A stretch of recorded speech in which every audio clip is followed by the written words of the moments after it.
হয়ে গেলাম। যেমনি হোক সেলুনের ব্যবসা করে সফল আমার হইতে হইব। এখন তুই আগে কহ কেমনে আমি একজন টিকটকার হমু? বাউ, আমাগো এলাকায় একজন টিকটক বিশেষজ্ঞ স্যার আছে যে আপনার এক ক্লাসে পুরো প্রফেশনাল সাবলি টিকটকার বানিয়ে দিব।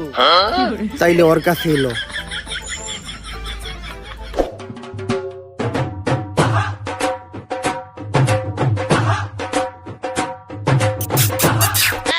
বাউ, ইনি হচ্ছে ওই টিকটক বিশেষজ্ঞ স্যার।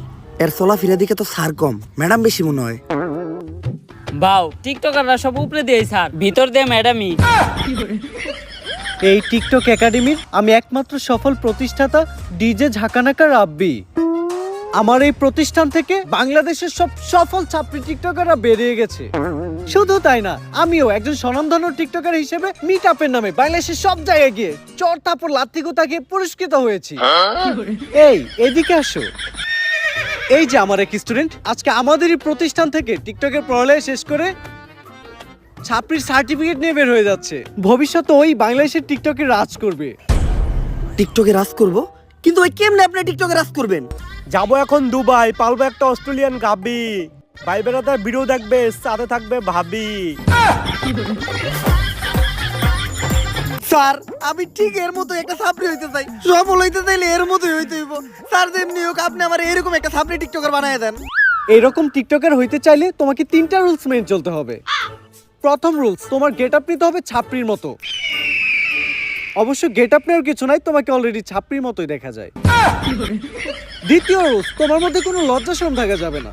স্যার, পুষ্পা ভাইয়ের এমনি তো কোনো লজ্জা শরম নাই। আর তৃতীয় রুলস, এই নাও এটা খাও।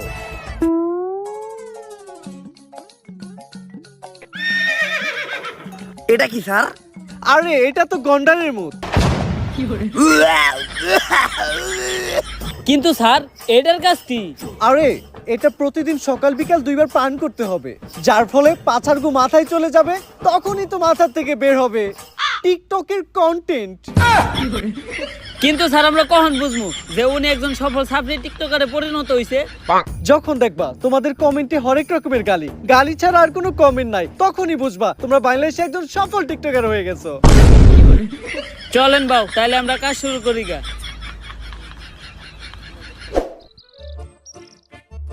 বাউ, একটা চিন্তা আমার মাথায় ঘুরতাছে। সেলুনের ব্যবসা তো টিকটকাররাও করে, বউ ব্যবসায়ীরাও করে। আপনি এই দুইটার মাঝখানে টিকটকার ওয়ার্ডাই বাইছে নিলেন কেন?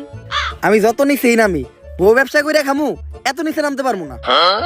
যেহেতু আমি পুরুষ, যতদিন আছে জান ততদিন আমি ধরে রাখবো মান সম্মান। বাউ, আপনি সুর হইলেও ইমানদার আছেন। স্যার তো এটা প্রতিদিন সকাল বিকাল 2 বেলা খাইতে কইলো, এমনি খাইলে তো অনেক দেরি লেগে যাইব। আর আমি সবার থেকে এই সেলুন ব্যবসায় পিছিয়ে যাবো। আর তুই তো জানোস পুষ্পা ঝুঁকেগা নেই। এখন কি করা যায় কত? বাউ, আপনি এটা পুরাটা এক লগে খেয়ে ফালান, ওষুধ তো আর জানে না সকাল বিকাল কি। তুই তো ভালো বুদ্ধি দিছস।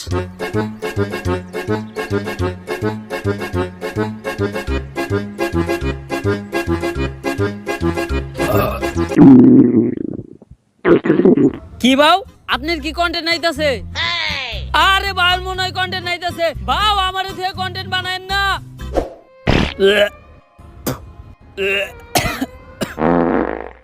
বাউ, আপনি কি কন্টেন্ট বানান? আর কন্টেন্ট এত গন্ধ কে?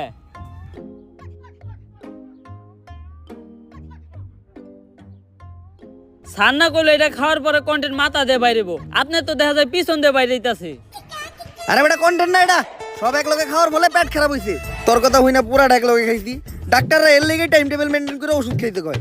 ডাক্তার আর ডাক্তারের ভিতর অনেক বড় তফাৎ আছে। বা অনেক বড় তফাৎ আপনি কই পান? ডাক্তার আর ডাক্তারের ভিতরে তফাৎ তো শুধু একটা শরীর। বাউ, দেখেন কোনো কন্টেন্ট আহেনি। টিতে টিকটক, টিতে টয়লেট। যেহেতু টিকটকের কন্টেন্ট, তাহলে টয়লেটে বই চিন্তা করি। আপনার বুদ্ধি আছে বাউ, কন্টেন্ট পাইলে আওয়াজ দেন, ভিডিও করা শুরু করুন। পাগল হয়ে গেছি আমি দেখে তার চোখের পাপড়ি। টিকটকের ফর ইউ কাপাতে চলে আসছি আমি নতুন ছাপরি।